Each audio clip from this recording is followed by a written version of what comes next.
Halo teman-teman, salam sehat selalu buat kita semua. Senang kita bisa berjumpa kembali dengan saya Bli Gudeka di S3 Channel. Ya, S3 artinya salam sehat selalu. Ya, teman-teman, pada kesempatan yang berbahagia ini saya ingin mengucapkan terima kasih atas support teman-teman yang sudah memberikan subscribe-nya, like, dan komen-komen yang luar biasa yang teman-teman sudah berikan ke saya. Bahkan banyak saya mendapatkan feedback dari teman-teman yang sudah mulai sembuh, bahkan yang sudah bisa bekerja. Dan saya juga terus berdoa bagi teman-teman yang masih berjuang untuk bisa sembuh dari sakit asam lambung. Ya, saya doakan terus supaya teman-teman juga bisa pulih seperti kami yang sudah pulih. Nah, teman-teman, saya juga mengucapkan terima kasih kepada teman-teman yang mensupport channel ini lewat mengklik fitur gabung, ya, mensupport dengan dana. Terima kasih banyak atas supportnya. Semoga itu bisa menolong saya untuk mengembangkan channel ini sehingga bisa lebih bermanfaat lagi. Teman-teman, saya hari ini mau menjawab pertanyaan banyak teman-teman, ya, tentang bagaimana cara menaikkan berat badan. Sebenarnya di video-video sebelumnya saya sudah pernah membahas tentang hal ini, tapi mungkin karena sudah tertumpuk dengan video-video yang baru, akhirnya video ini mungkin sudah cukup jauh, ya, sehingga teman-teman yang mungkin baru-baru ini menonton channel saya atau menemukan channel saya tidak menemukan video itu. Nah, karena itu pada kesempatan ini saya akan kembali mencoba membuat ulasan tentang bagaimana cara menaikkan berat badan, ya, dengan mungkin lebih ringkas, ya, dengan lebih dari pengalaman-pengalaman saya, mungkin supaya lebih tajam lagi.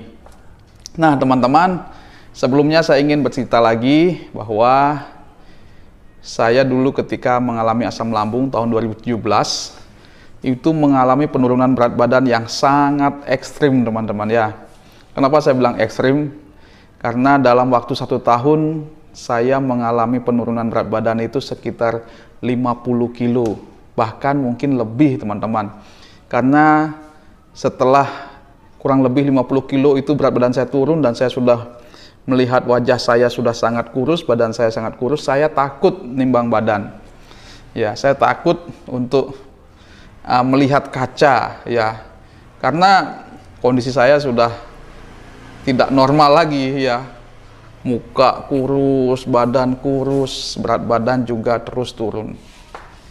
Nah, tapi bersyukur di awal tahun 2018, ya, 1 tahun setelah saya mulai sakit, saya mulai pulih, teman-teman, termasuk berat badan juga, ya. Bahkan sampai hari ini, ya, saya timbang berat badan kemarin, ya, itu sekitar 93 kilo lebih, ya, bahkan mungkin sebenarnya 40 kalau sudah makan, karena itu pagi-pagi sekitar 93 lebih, ya.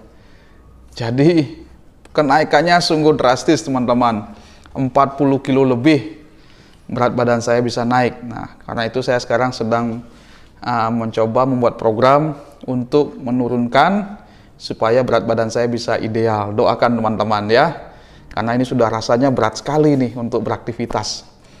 Ya, memang belakangan ini sangat sibuk, jadi olahraga juga agak jarang bisa, ya, tidak rutin seperti dulu. Tapi ya inilah, doakan supaya saya bisa turunkan berat badan.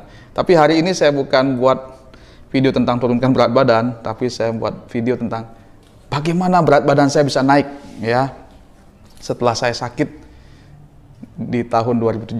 Nah, teman-teman, hal yang paling penting menurut saya, bagaimana saya bisa kembali pulih, kembali normal, adalah dengan memperbaiki pikiran, ya.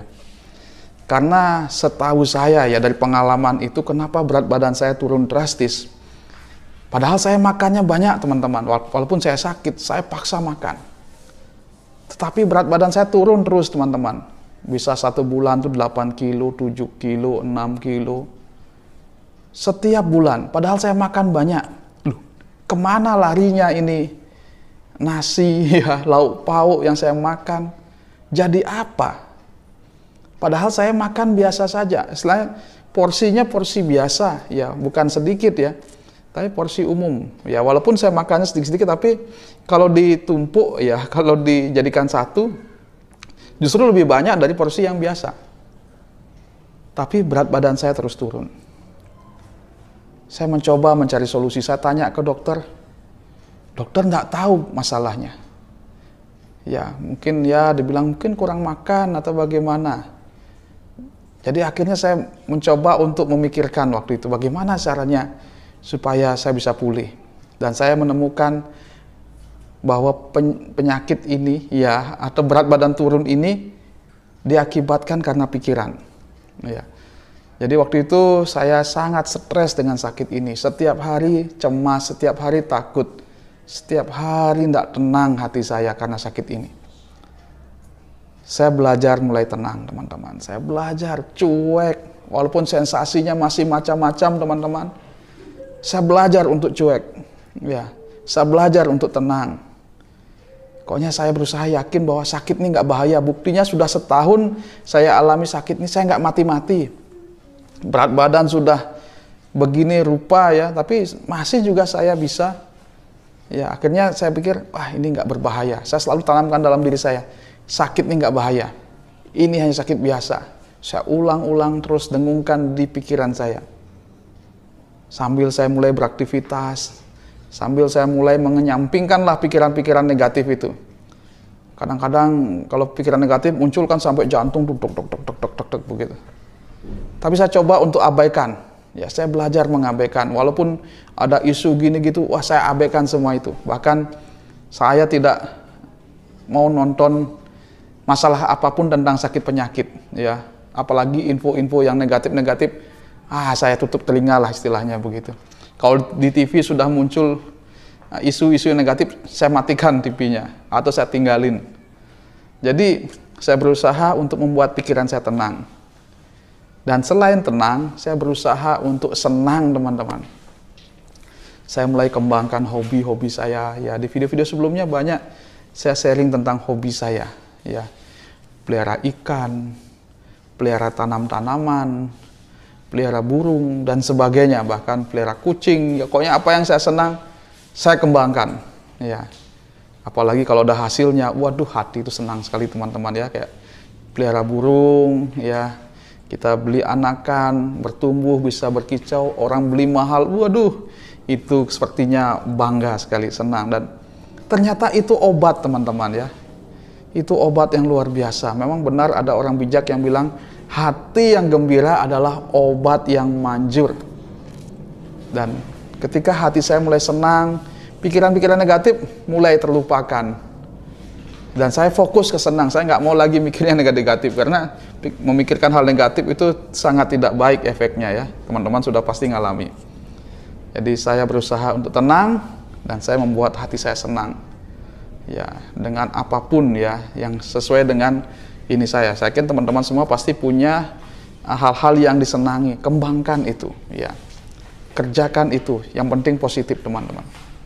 Yang kedua, tentu selain kita memperbaiki pikiran, pola pikir kita, yang kedua pola makan.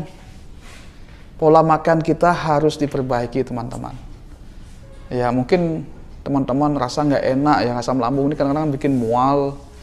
Banyak teman-teman yang nggak suka makan jadinya. Tapi saya katakan hari ini kalau mau naik berat badan harus makan, teman-teman, ya.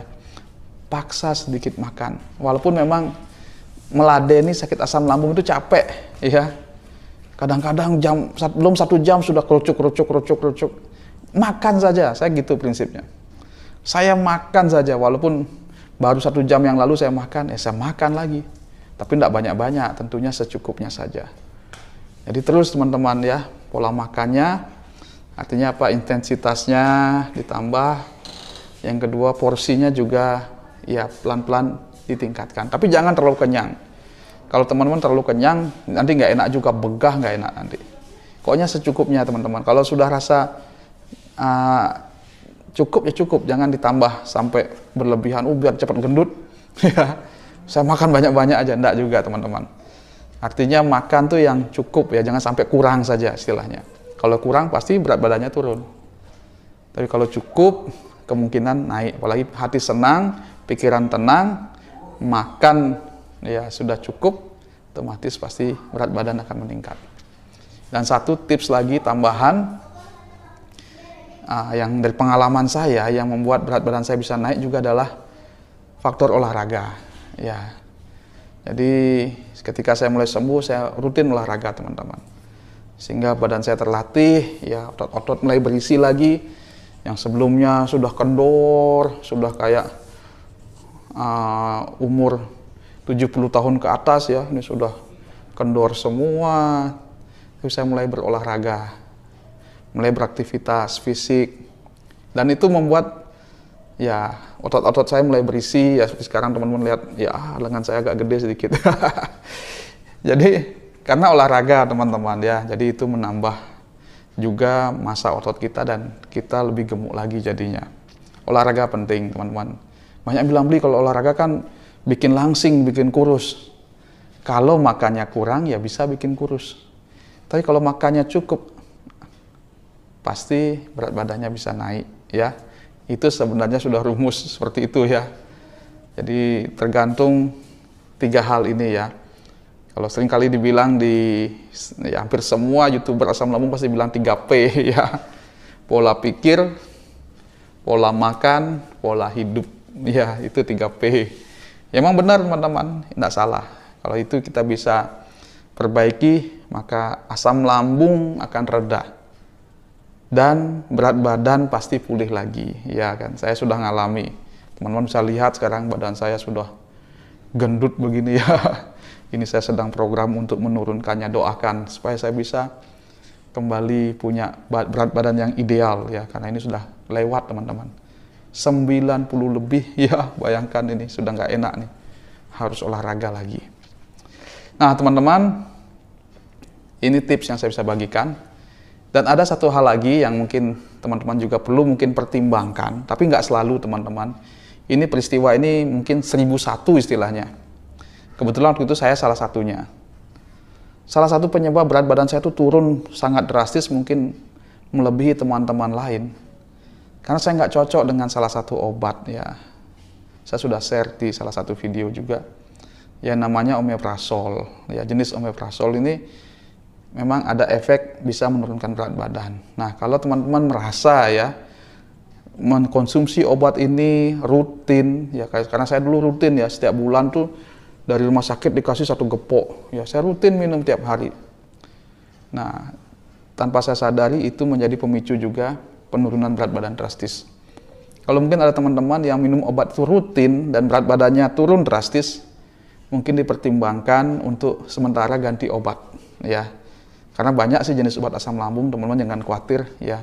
Ada banyak jenisnya, ada antasida, ada ranitidin, ya, ada omeprazol dan mungkin ada obat-obat lain. Jadi teman-teman kalau omeprazol nggak bisa, mungkin bisa pakai yang lain sementara. Coba dulu. Mungkin buat eksperimen 1 minggu, 1 bulan. Kalau itu bisa menolong, ya mungkin efek dari obat teman-teman mengalami penurunan berat badan. Ya. Oke teman-teman, semoga info ini bermanfaat buat teman-teman semua. Ya bisa menolong teman-teman yang saat ini mungkin berat badannya turun. Semoga bisa naik lagi, bisa normal lagi. Ya.